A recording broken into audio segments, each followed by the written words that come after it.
All right. Well, this is the first episode of Locavon Alive, where we're going to talk about the food supply chain and various other topics, I'm sure.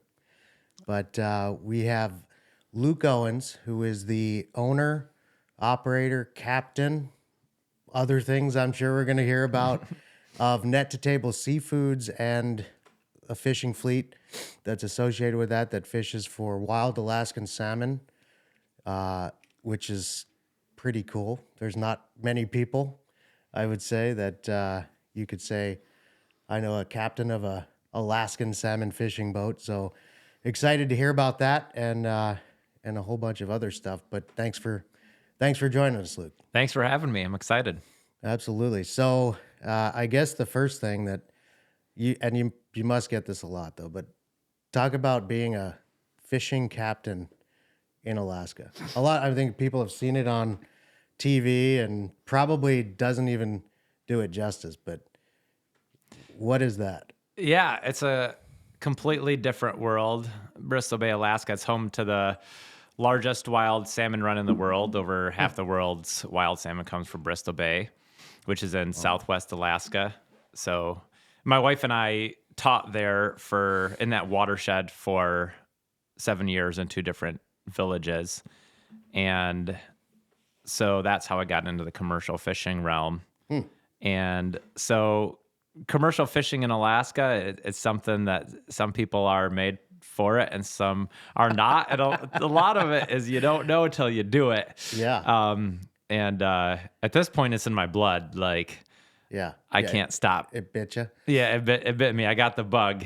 And there is some torture involved in it, Yeah. just like with some other things. I mean, cold, right? Yeah, I think it that's can be very cold. asking at if times. it's cold in Alaska is kind of as probably as dumb as it feels. But I mean, is it just you're just freezing for a month? It depends on the year. It varies a lot. Yeah. So there are times where it stays in the low 40s and you're wet and you can see your breath. That's kind of worse in some ways. Yeah. And this is in June and July, right? This is in June and So July. middle of the summer, it's still Yeah. that cold. Really?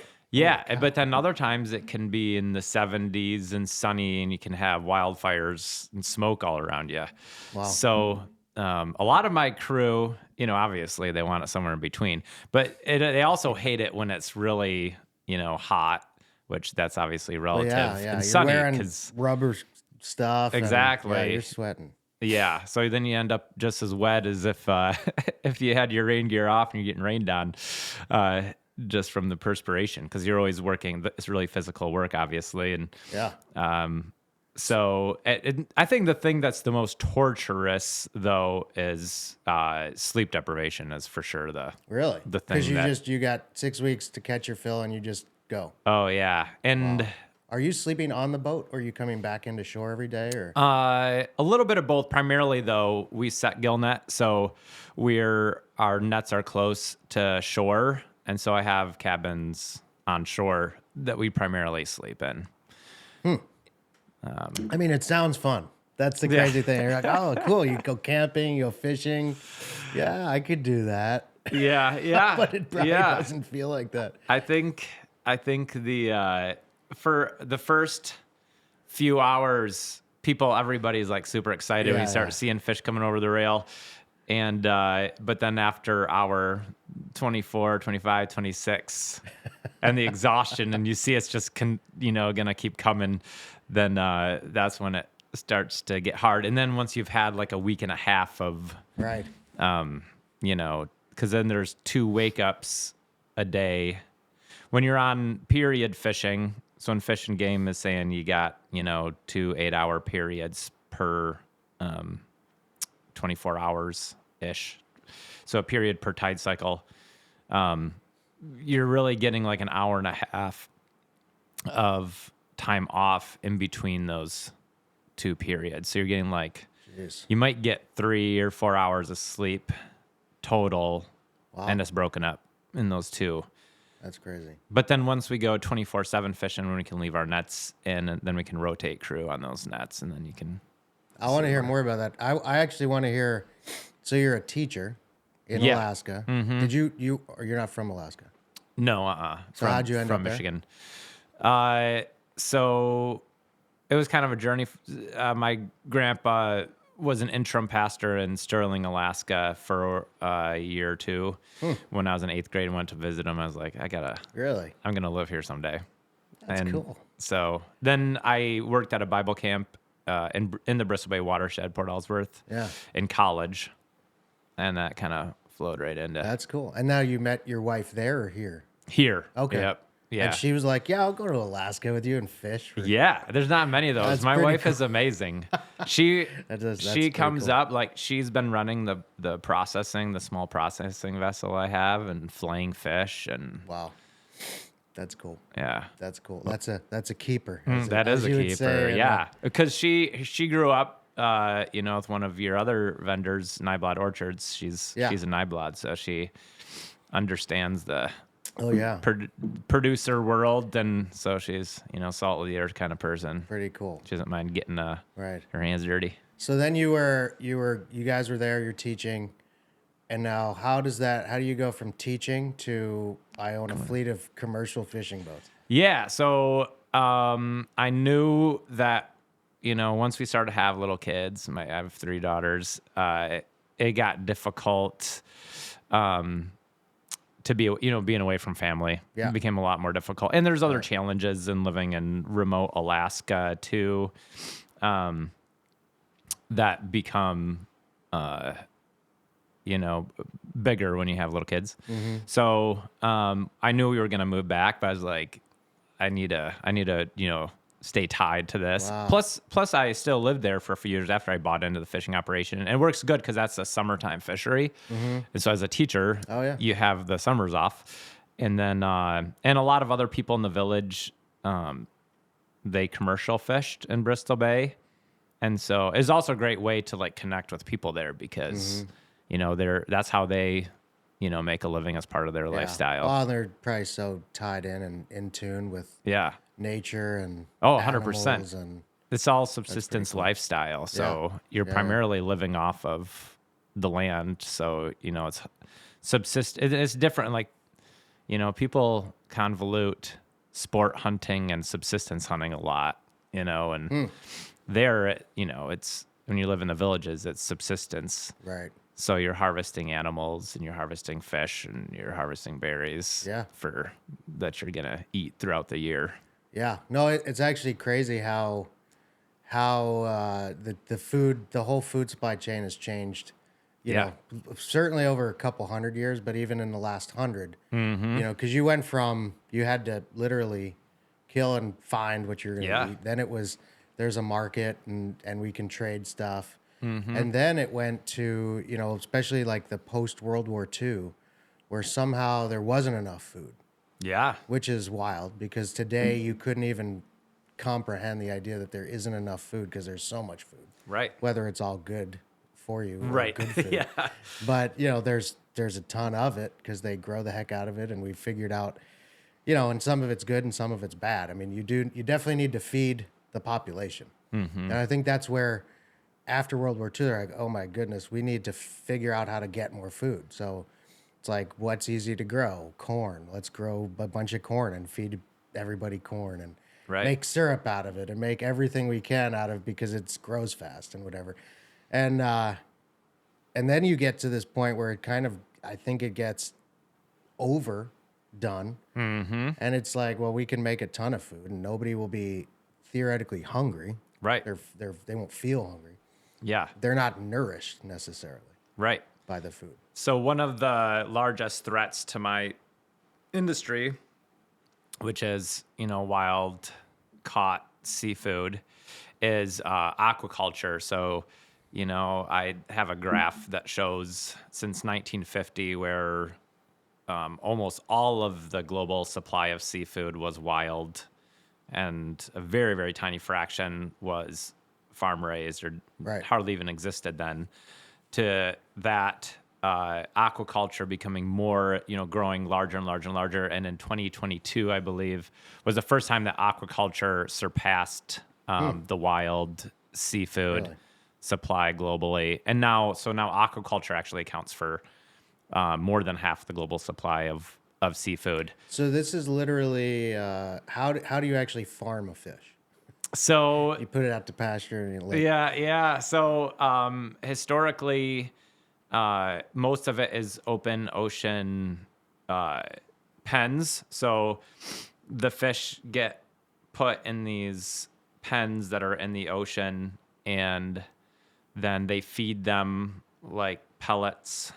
And the pellets have to have, they have to feed them antibiotics because they're all, in close proximity to each other. I mean, I've seen pictures where it looks like you could walk across them. Yeah, they're just super packed in, and then they have to feed them, dye. Otherwise, they're because the thing that gives wild sockeye salmon, for instance, that bright, bold red color is the krill that they eat. Just like a flamingo would be white if they Right. didn't eat any krill. The krill is what makes them pink. So it's the same thing Interesting. for the salmon. But if it's farm raised, they have to get introduced, so they have to have dye, introduced to give them any color at all. Really? Is that purely for visual purposes? Yeah, to exactly. make it look more appealing. To make at it the look more grocery appealing, store? because if it's whitish gray, Yeah. the salmon, no one would ever buy it. So they have to add that in there. Really? So how do they add these dyes and the antibiotics? Like, is it just like a liquid solution that they pour into the water, or?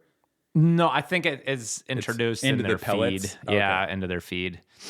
And it is not just they're not just giving them krill; they're giving them a dye. It's like Right. And that's and what makes up those pellets too, it affects obviously what the fish ends up being composed of. So while the Alaskan seafood has, it's widely known that it has a lot of omega-3s and has the good type of fat Yeah.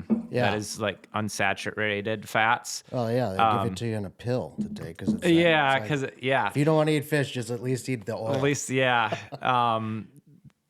Farm raised fish largely, even though it's fatty and has lots of oil in it, a lot of that or most of that is saturated fat. So it's not even the fat that's like good for Really? you. And not all omega-3s are, of the same level either. So there's, I believe, 3 different omega-3s. 2 of them, EPA and DHA, they are directly converted. And so your body's able to use them, and it's super important for cognitive health and other other things. I've always heard salmon is It's good. For your good. brain. Yeah, It's yeah. good brain food. But the third type, and I can't remember the name of it right now. It can't. It's an omega-3, but it can't get converted efficiently into the thing that's good for you. So all that to say, like, it's easy for the market to talk about like salmon, farm raised salmon being good for you because the sound bites are there for it. Yeah. But in actuality, it's not even close to the same Yeah. in terms of how healthy it is as wild caught fish. Interesting. I think that's part of the problem nowadays is like you're eating salmon that you buy at the grocery store and you're like, man, I'm healthy. I'm doing, Right, yeah. I'm doing all the right things. And, Yeah. And you don't even, it's how do you find out these things? I mean, I think there's a trend and I think people are becoming more and more interested in understanding what their food is, but Yeah. it's hard because you just, who would, I mean, until a couple years ago, I think, and maybe until I met you, I honestly would have not. I would have been like, oh yeah, I eat salmon. Yeah. It's the color Yeah. of like an orange slushy and Yeah. got it somewhere. Right. But yeah, it's better than like a pile of bacon. Right. But maybe it's not, like if it's a real, Well, if it it's probably a- is better than eating bacon on a consistent basis, I would say. Yeah. But I was talking to a large grocer a couple of years ago. Their seafood buyer, and one thing that they said is, that was interesting is whenever you have to educate. Whenever we hear the word, educate, the phrase "educate customers," they're like, "Nope," like Not our that's job. not. Yeah, they're like, that's not something that that's not the lift that we're gonna be willing to take. Yeah. And so, the education part is a tough one, I think, to get to pencil out sometimes for big industry. Yeah. Is there enough wild caught salmon available to feed everybody? Like you mentioned that graph where it went from 95% wild caught to less than 50%.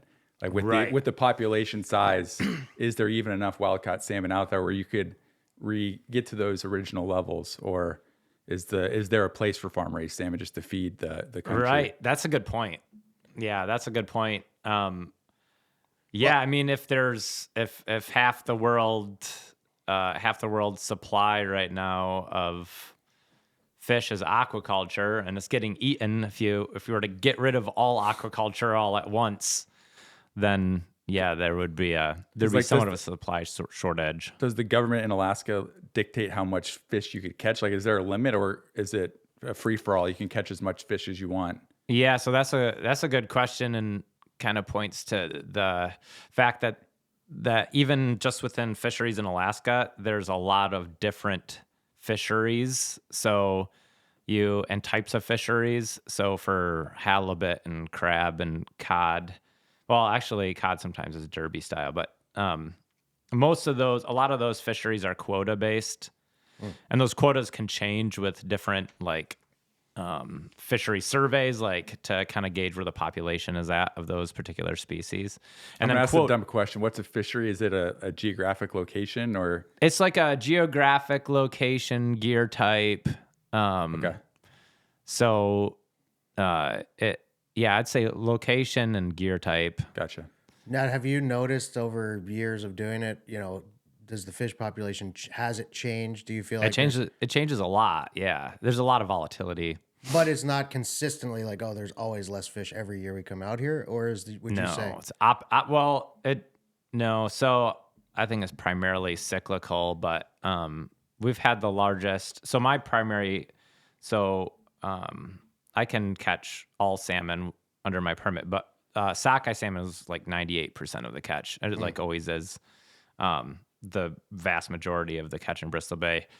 But the sockeye have had historically enormous runs like the last 10 years, like larger than in recorded history. Really?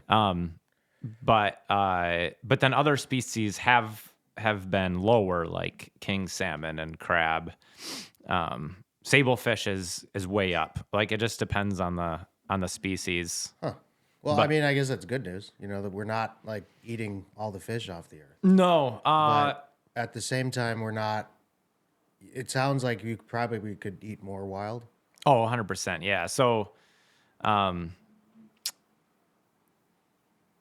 the wild Alaskan salmon is really, I think it's really well managed. So for salmon, it's kind of easier, I think, to manage in some ways because when we're catching them, they're returning and coming up headed up towards the river to spawn. Right. And then they die, right? Anyway. And then they die. So they can, in season, they can be counting the number of fish that get up the river. Oh, interesting. And they know like how many fish are the optimal number of fish to have up the river. Because, at some point, if there's more than a certain number of fish, it does not help the population. No, In fact, right, it can hurt it. Yeah, that's true of every population collapse. Yeah, At a absolutely. certain carrying capacity. So they're able to like count how many are up and then gauge how much we're allowed to fish based on that. So the farm thing, I assume, is driven by margin.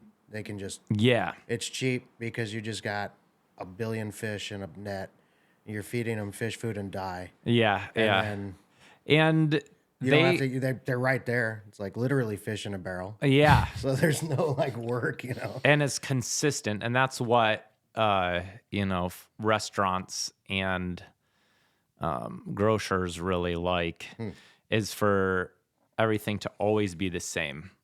Oh, interesting. That's Like and in fact, they don't even want higher specs than what the customer is used to if it's going to be for an indefinite amount of time, or if it's going to be for a short period of time, because then when it goes back, then everybody's upset because the quality went down. Oh, yeah. So they want to just have it always be the same. Yeah. Because I've had times where I was like, hey, I probably have, so much available, and it's like way better than obviously what you guys have. Like, look at, it's like way better quality. And they're like, no, like the reality is we can't take this higher quality thing because when it goes back, when we don't have it anymore, we go back to the other thing and everybody's upset. But that's another thing where, I mean, again, we've just gotten so spoiled and lazy as a humanity. But, you didn't used to eat, you couldn't get everything all the time, all throughout the year. Wherever you lived, you ate what was there at the time. And I don't know why we're so hesitant to do that now. I mean, it's variety. It's kind of enjoyable. I think a lot, restaurants rotate stuff. But yeah, if they're going to say, if it's Applebee's or something like that, and they're like, we've got the salmon sizzler, they need it to be there. But a good restaurant, I feel like they're a lot more likely to rotate stuff and say, we change the menu. And it kind of reminds me of McDonald's because like any burger you get there is so consistent. So because it's not there's like this inverse relationship between quality and consistency. Because I like how your salmon's like they all come out a little bit different when they're packaged. Yeah, so that's something and to look when it's so noticeably better, just in taste. Yeah, let alone all the health stuff that you can't taste, but just even the taste is remarkably better. Yeah, on a wild caught thing like that. But yeah, it's that's interesting. So then when was the first time that you went salmon fishing? Commercially? I guess either. Like when you're living there as a teacher. Oh yeah, we subsistence fished. Like just off the shore or whatever, or on boat? As a resident, you can use a gill net, and like a 10 fathom gill net or 25 fathom gill net, depending where you're at. And then, so I did that while I was teaching somewhat, and did some rod and reel too, depending on like the species. And then 2015 is the first time that I commercially fished in Bristol Bay. And you went on somebody else's boat, or were you just like, I just went all you're like in. Forrest Gump. You're like, I'm going to buy a boat and like just do it. I just did it. So I bought an operation from a guy named Mike Stratton, who's awesome. So he's my fishing mentor. In fact, he came out to the bay with me this last year. So that's cool. He had like 10 years off and then came back to do it again with me, which is awesome. But so he taught me how to set gill net. And then that first year did it with me for a couple weeks. And then even since then he texts, texting, emails, call, like he's, cause he had the bug too. He did it for 30 years. So, he's able to, I think, enjoys kind of watching the numbers and things like that. Yeah. Knowing what's going on. Did you ever go on it before you bought it, or you just were like, that looks neat? I had been looking for like 9 years prior to buying in. So I had checked, I had looked at other operations and things. Okay, so I kind of knew what was around. And this was one that was near where I was currently living in New Stuyahawk. Wow. It's like down the river. So it made sense because it's kind of How many boats do you have?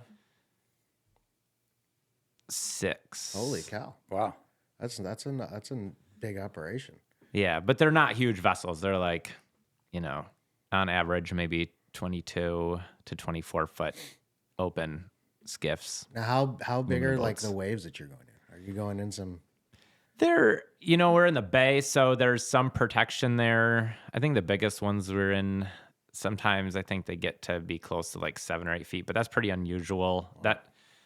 That most of the time that has a lot to do with the current too. So when the current is running hard against the wind, right, those waves stack up. And you ever get people out there that just can't deal with it?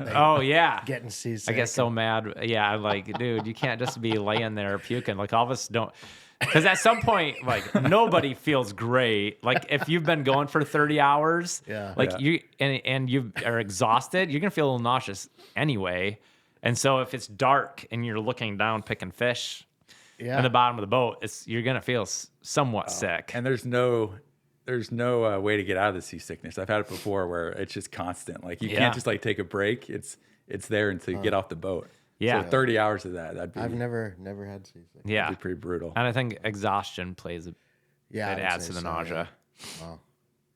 That's crazy. So then you like a day in the life. So you wake up, you go on the boat, you're just fishing all day long, and then come back, maybe don't, catch a nap, and you do that for 6 weeks because that's the allotted time.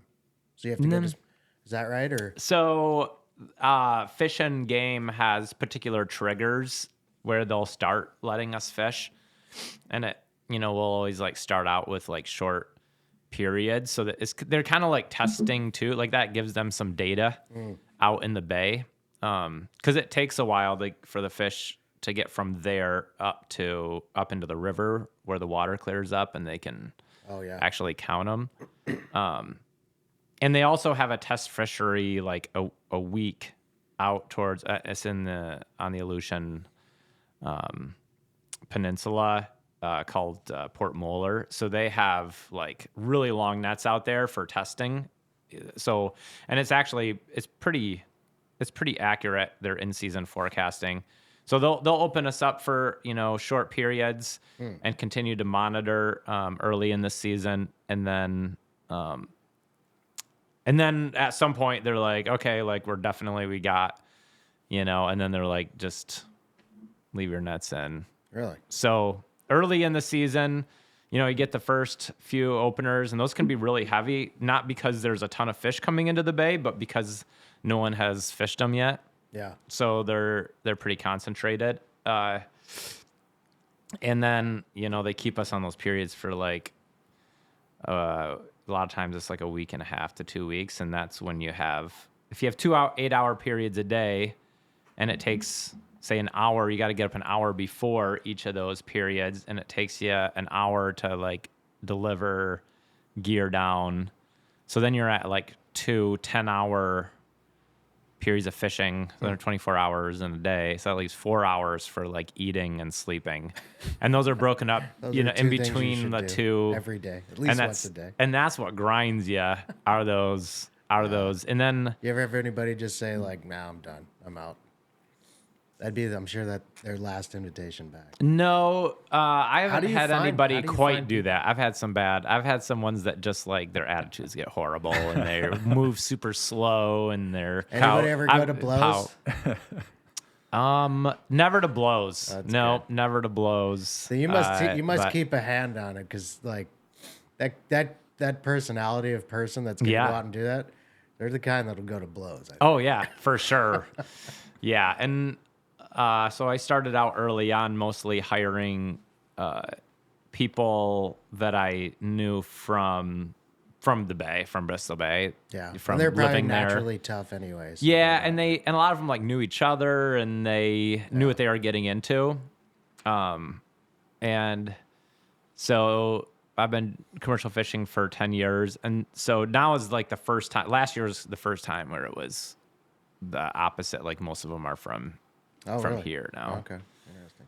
So then this style of fishing, or the type of fishing that you do, is it discretionary in terms of what you're catching?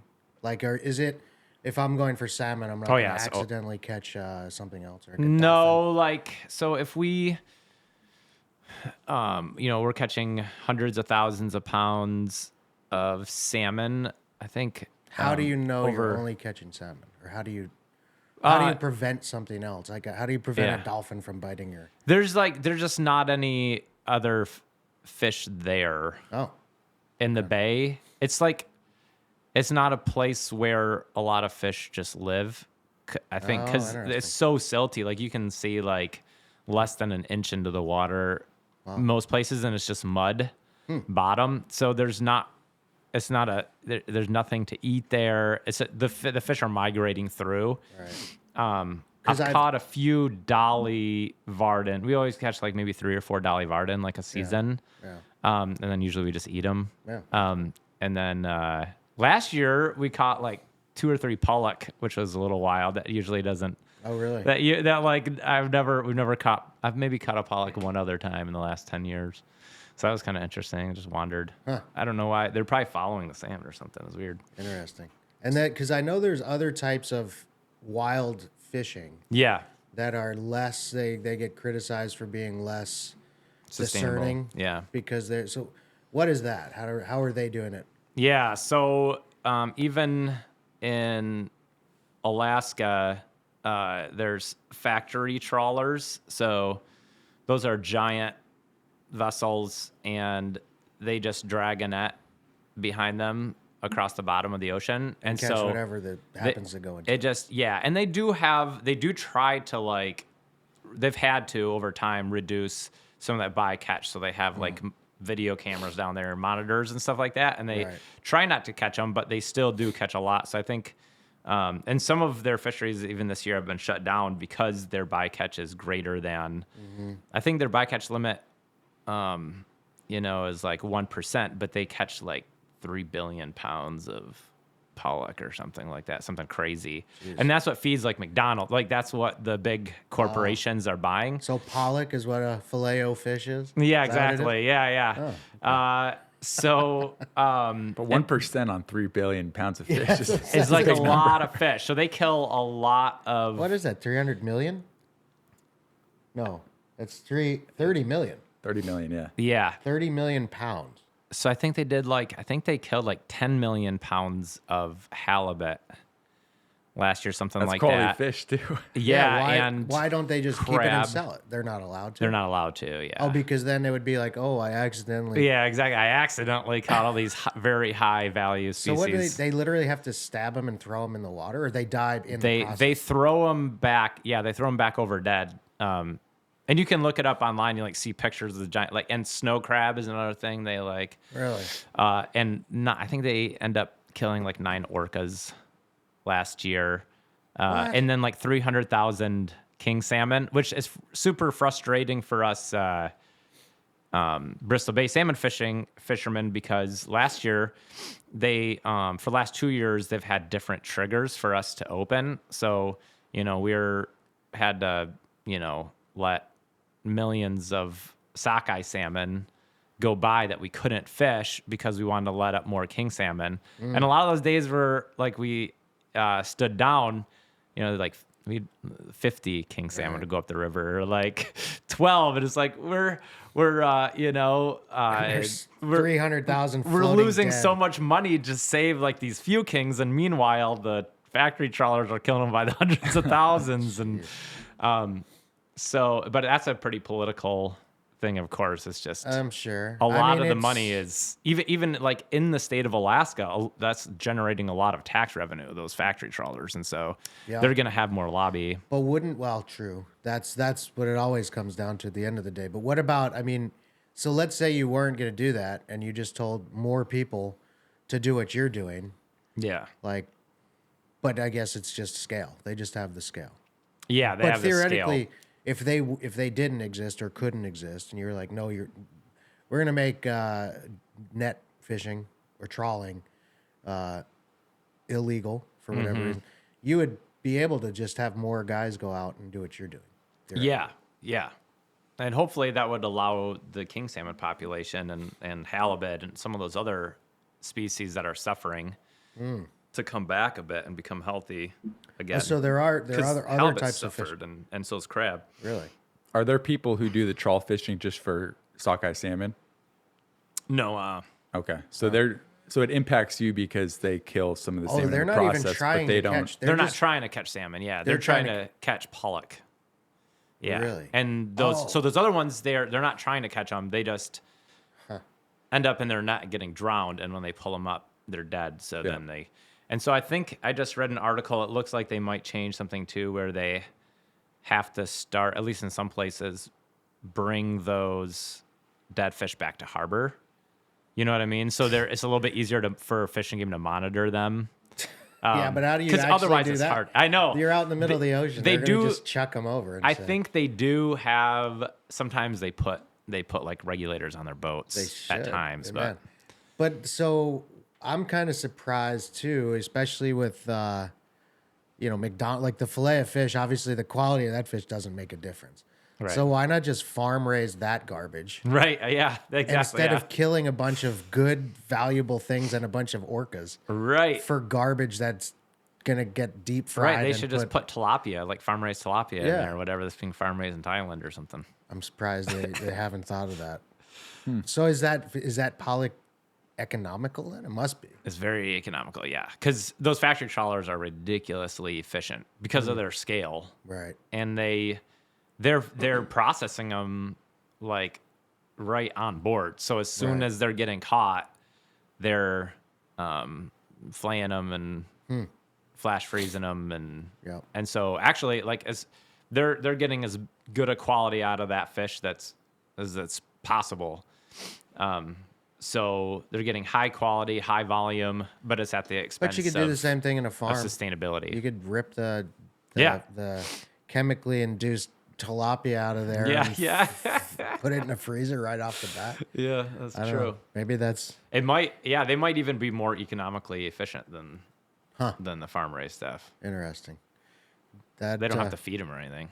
They're just pulling them out of the ocean. That's true. That's true. And they don't have to pay. Do they have to pay any fines for killing whales? You'd think like maybe I don't know. like if it's $1 million an orca, they might think twice. Yeah, that's true. I don't know. Or they probably just would not say anything and just throw it back in and Well, not yeah. report it. Because I'm sure it's super underreported too. Like the numbers that I give you are the reported ones. Like I'm sure if nobody's watching, they're not gonna report it because then they might get shut down. Yeah. And a few of them have been because of really? over bycatch. Yeah. Wow. So what happens to your fish? You catch it, then what's the next thing? So, two things. So the last 4 years, I have this small floating processor, just a 32-foot fiberglass boat that has, it's covered on top, and we will like hand fillet fish and Really? vac pack and flash freeze them Holy like as we catch them. So that's really You must get good and at that's that. like those fillets that you have that have the the pin bone. That's Yeah, what yeah. that is. I used to. Well, I fish, but filleting fish, like you go on a boat, like one of the charter boats, and you watch them. Yeah. When I do it, it doesn't look the same. I don't know why. Yeah. It's Carnage. oh yeah, it's Yeah. pretty hacked up. I mean, I get all the meat, but Yeah, it's kind of make it into a cake afterwards. Yeah, there's. You're doing a it's couple a hundred skill thousand when you're of those? doing like thousands and thousands of them. yeah. It's just you start to feel and know Yeah. where you got to be. But the majority of our catch last year we sold to Northline Seafood, so they're an industry disruptor. So I really hope that they do well. I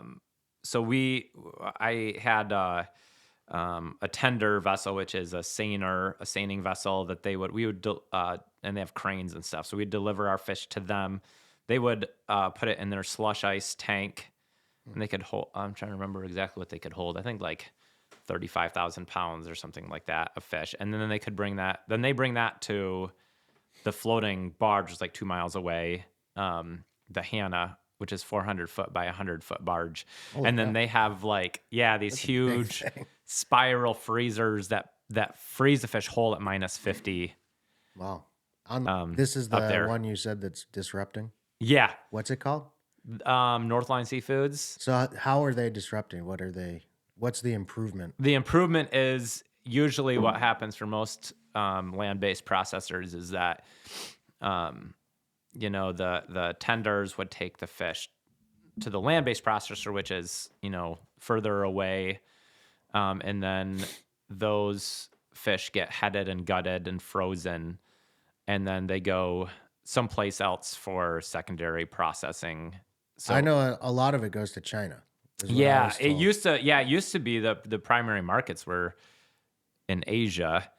So And you're catching in the U.S., then it goes to China yeah, to get the skins. secondary processed. Yeah. What does that mean? Made into fillets and Yeah. packaged? Yeah. So it gets like thawed and then flayed and tin boned, vac packed, refrozen.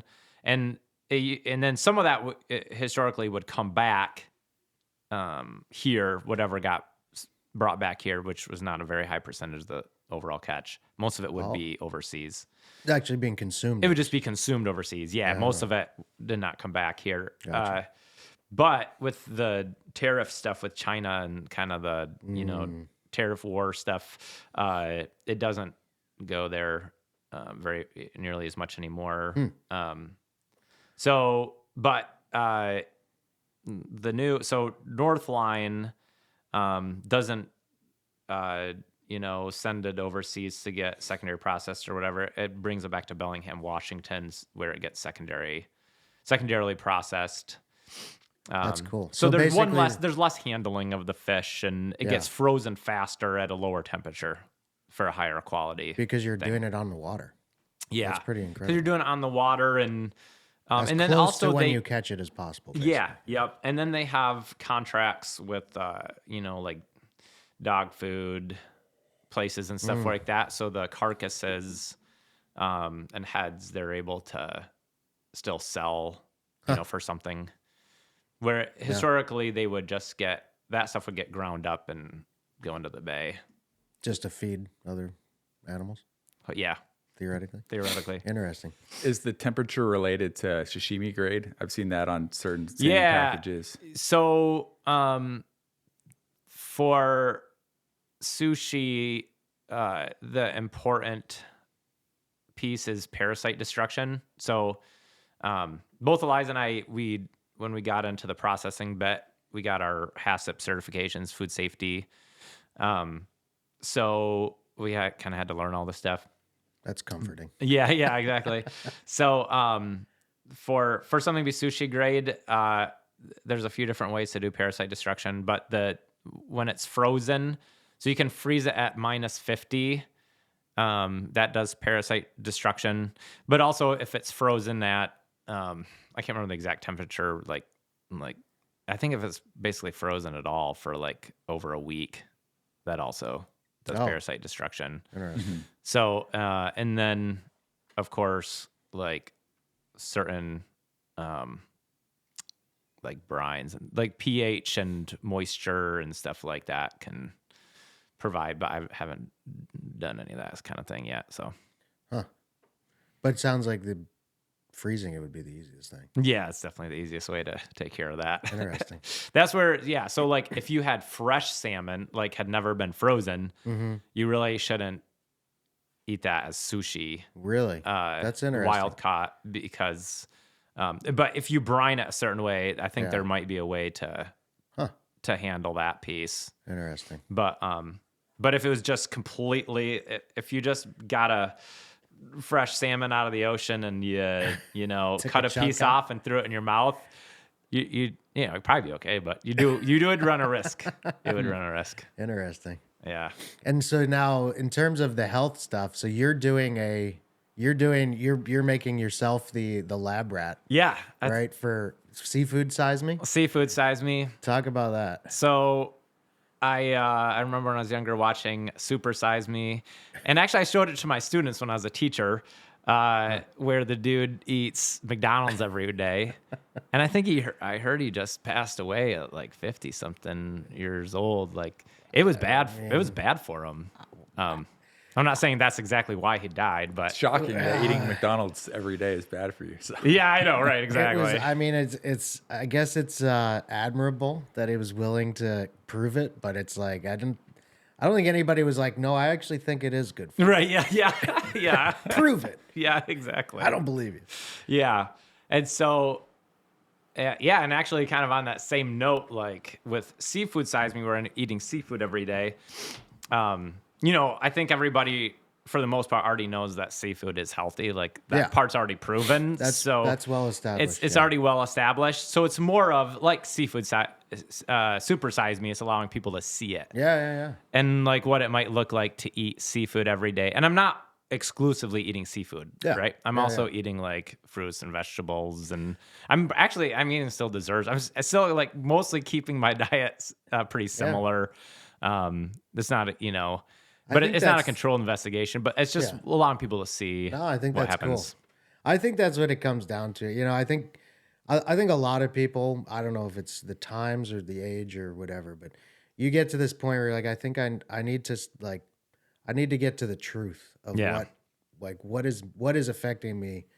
And, that's pretty much what you're doing. And I think it's cool because like you said, there are cognitive advantages to seafood that you don't necessarily get from other food sources. I think it's all about being diverse. Right. I mean, most animals 100%. eat diverse by, it's just to eat one thing is tough. In fact, at the beginning of this year, I made a run at like trying a vegan Yeah. plant-based diet for a couple months. Not for any reason, really. Definitely not ethical or, Yeah. and it wasn't so, I was like, I've never done it. I want to try it. Yeah. And again, everybody makes their own call on all that stuff. And I'm not for, against, I think, but for me, what I found is like, I started to have issues with joints, tendons and things like that. And I started to look and like, you get amino acids from meat, from fish, from beef, from, that sort of thing. And you get certain proteins.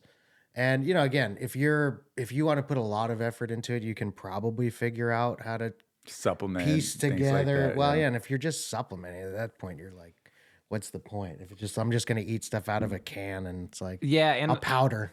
right. Should And be the, a and powder. the research has shown that just like taking supplements like doesn't really do hardly anything I for don't you. believe it can. Taking like Yeah. vitamins and stuff like that, it just doesn't get absorbed the same way as when you are consuming them from like Whole Foods. No. And I have no science. I have no, I don't care what anybody, I have no agenda in this, but I just think the more real something is, the better. Yeah. Like the less, like you said, like dyes and stuff, there's no way it's good.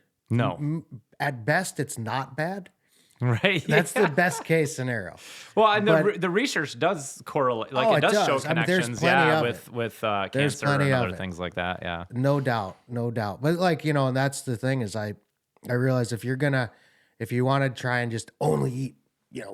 plants or only eat this or only eat that, you're definitely missing the comprehensive picture of Right. nutrition. And that's like, eat a little bit of everything. Right. Don't eat too much of anything. Right. And obviously, like, I don't know, there's a part of me that thinks a pound of real bacon is better than a pound of fake garbage, meat or fish or something that's produced somewhere else. Right. Because at least it's fat. I mean, there's no, Right. obviously, that bacon isn't like the staple of a healthy, Yeah.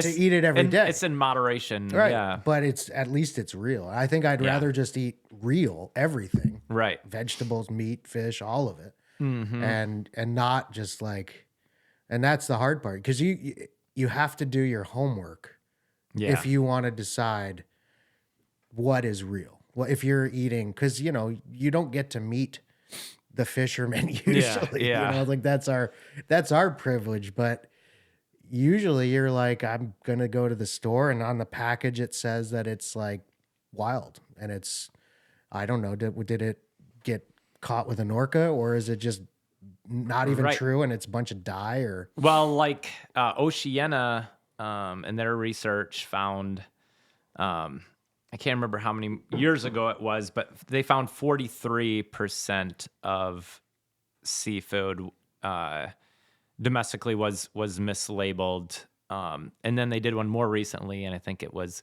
improving, is like 26%, but it's still, and it was primarily farm raised fish getting mislabeled as wild caught. So See, that's 43%. infuriating. you're rolling the dice That for feels sure like when you go to the grocery it's store. intentional if you're missing that. I mean, that's Exactly. a pretty easy thing to tell. Yeah, I can't remember what the percentage was, but it was a very high percentage of the mislabeling that was advantageous for the retailer, right? So it like took a fish that It's was never lower the value opposite and made way. it. You're right. It It's always very works out. rarely the opposite Always way. works out that way. Yeah. that is very, very frustrating though.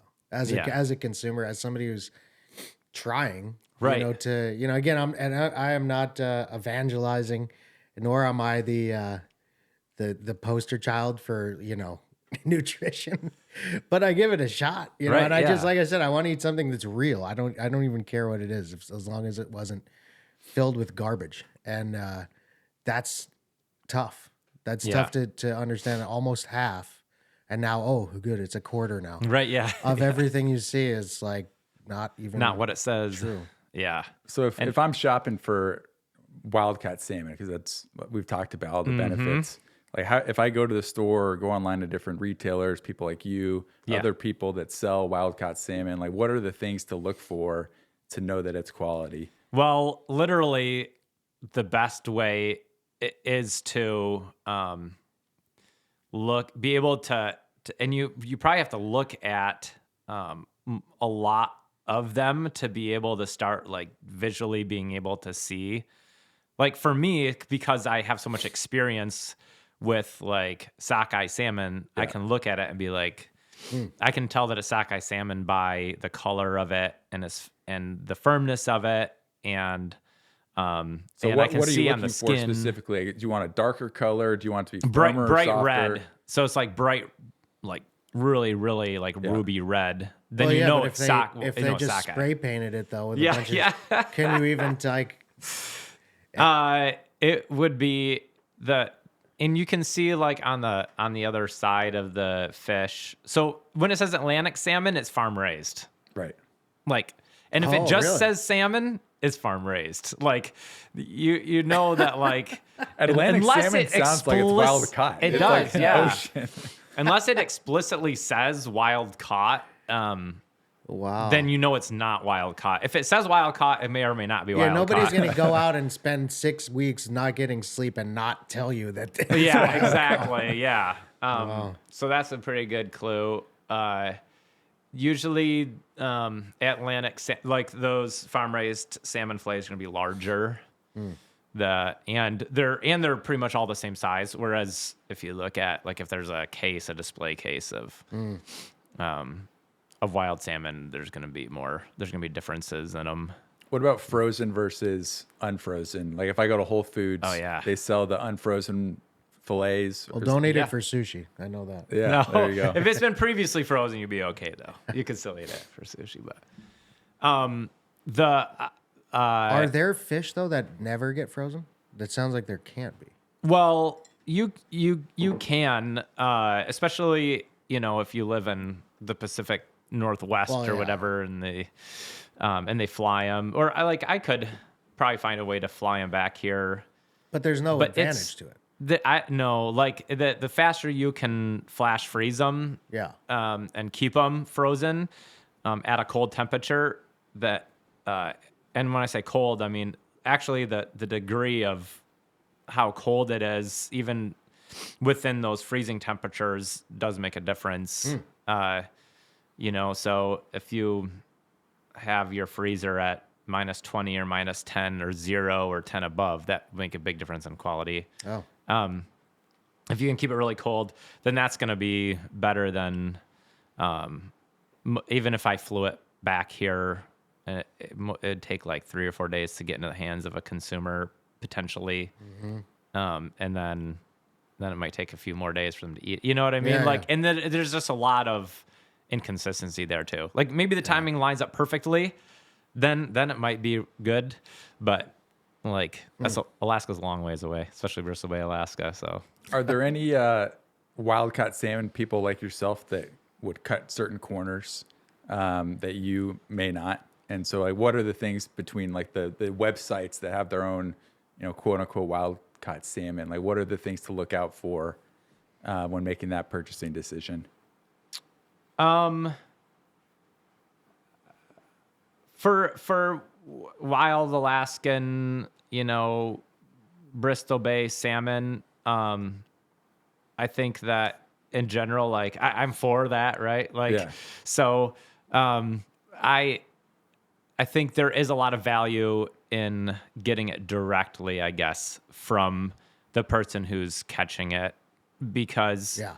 I think that's the key. it ensures that it's not like hasn't went through this huge supply chain. It's more direct, less chance of mislabeling, and you want, I think there's some value in making sure that the producers are able that they survive and do well, because there's no food if there's no one harvesting the food, I guess. No, that's right. And we You make know? their lives so miserable, and then, we're like, oh, there's nothing to eat. Yeah, Why does yeah. anybody want to do this? There is some security that comes with, having a direct line to producers. I mean, that's why the U.S. government subsidizes like domestic production of corn and all these other things, is because, like way cheaper to just get it from Russia, or like Yeah. some of these other places, way cheaper. Yeah. The only reason why, So like, they hold that over your head. And they're like, exactly, we're not going to give And you you don't- enough food anymore. right? Yeah, because if like corn farmers and other cash crop, there's no way that they'd be able to survive without subsidies. Right. So yeah, there's definite advantage to having domestic producers. Yeah. Now, so just to make so everybody's aware, they could Google net to table. You have a site they can order direct, Yep. and so now they can see. I mean, this is the guy that caught it, Yep. and Or you can get it from Locavana. we do Yeah. as a supplier on Locavana. Yep. There's numerous ways to buy net to table seafood, but yeah, I think at the end of the day that if you don't know what the producer, you really can't know. Yeah. You know what I mean? And it might be bright red. That could be because it ate a bunch of krill, or it could be it ate a bunch of dye. Yeah. Yeah. And that's I don't know. That's scary, but Yeah. best way to cook salmon. I have one, but what's yours?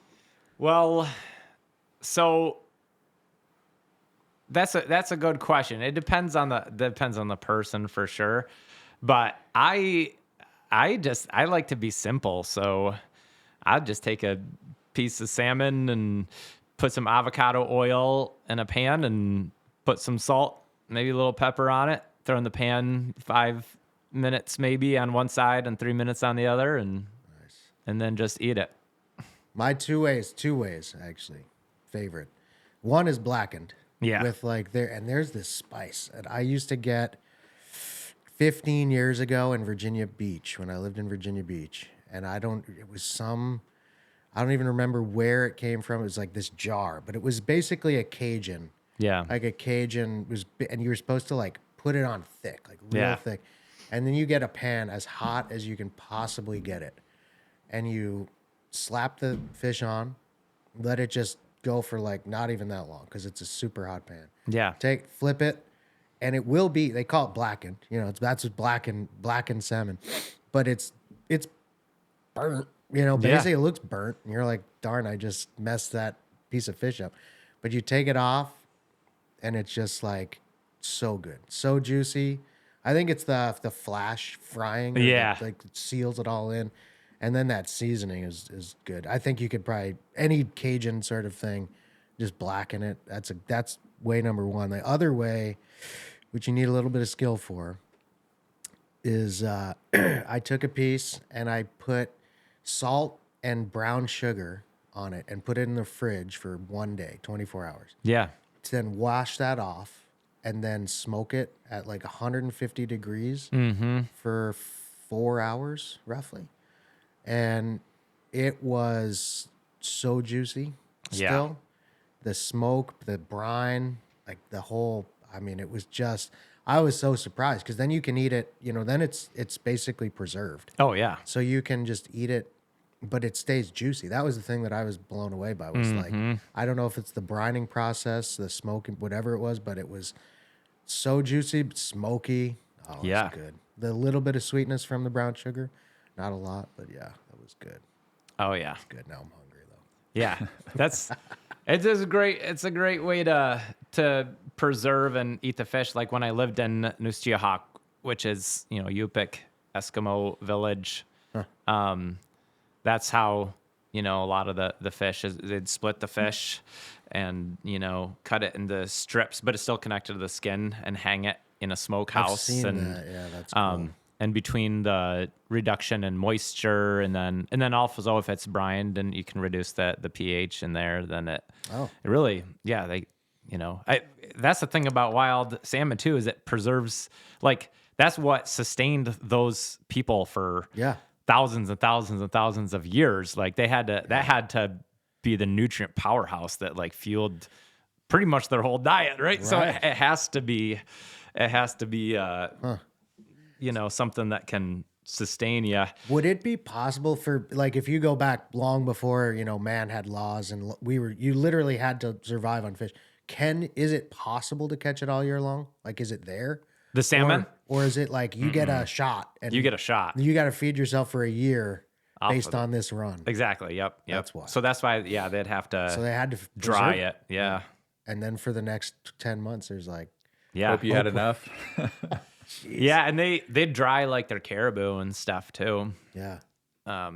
Which worked pretty well. Like when they would dry it, sometimes like if it had been around a while, like I was like, oh, like you can taste there was a little bit of spoilage in that caribou, but like I think that for them, like that's you get used to that, and you don't Is get sick off caribou of it. good? It's dry enough. Oh yeah, it's awesome. It's got to be. It's like Yeah. elk. Is it It's kinda better like than elk, I think. Really? Yeah. I mean, with anything, with an elk or a caribou, you could get one, big bull or something in rut. It's not so yeah, good. right. But in general, yeah, they're really good. Now, can they hunt all year long there? Or is it the same? Like, For caribou, Yeah. that changes a lot because that herd population fluctuates a lot. So, there's a time in the 90s where it was insane. The Mulchatna herd where I, out of Noose Geohawk, it's in that region, I think it was over 300,000 animals. So that's a really big herd. And at that time you could same day fly and hunt. So like you could drop off people like right in front of right in the caribou herd, and then they could and it was like 5 per person per day or something ridiculous. Wow. But then that population, they got some weird disease or something. Yeah. And Well, they like you said, that's what collapsed happens. down to like 10,000 animals or something crazy. And then, obviously then that restricts the season and the bag limit and stuff. Huh. Yeah. I mean, life in Alaska does not look easy. No, it's a harsh environment for sure. A little more aware. Of the environment around It you. only takes one slip up, that's for sure. So what's the best sea story you got? The best sea story? Oh my goodness. Well, this last year I had some interesting things happen, I guess. No, I'm going to tell you about 2022 was the most insane concentration of fish I've ever seen. Huh. That is the largest run in record. Yeah, it was 22 or 23 in recorded history. Wow. And there's a huge push early, so no one had fished them either. So where I a lot of times start fishing in the slough, which is like a small little like tidal cut that comes out of the bay. It's not very far across at all. So they really get concentrated in there. And I could barely like drive the boat through because they were just hitting the hull like as going through just like a giant mass of fish. And I couldn't I'd go like a few seconds and then the fish would be caught up between my transom and my lower unit, and then I had to stop and like trim up. Jeez. And then I tried to like back up one time and the fish would hit the stern and start jumping into the boat. That makes it easy. Well, in retrospect, I was like, why did we ever even put nets in the water? I should have just backed up and we would have had to pick the fish out of the net. We just could have done that. So that was nuts. Huh. Like literally had fish jumping into the boat. That was crazy. Nice. So, how's our time? We're at 109, so probably right at about an hour with all the arm issues. Anything else you want to talk about? No, I'm excited to work with you guys. I think it's a great idea. My wife grew up going to farmers markets with my in-laws' apples, and I think Locavana is a great way to, and a lot of those markets are only during the summer. So I feel like Locavana is a great way to continue to get people that food that they know for sure is really good for them, and that they can keep that connection with the producer. Because I think that's really important that people understand where their food comes from. And they can, and you guys are able to do that in a year-round, consistent sort of way, and then also provide services to people that might not otherwise be able to get to the farmers market as well. So yeah, cool, awesome. All right, well, Luke, we appreciate it. It was it's incredible, honestly. You probably take it for granted, but like it's there's not a lot of people doing what you do, and it takes a lot of guts, a lot of hard work. obviously. That part you probably know. But it's awesome, and we appreciate it. So thanks a lot for sharing your insight, and looking forward to the next one. Yeah, thank you. Appreciate you guys helping us hopefully get that fish into more people's mouths. That's it. That's right. That's right. All right, cue the music.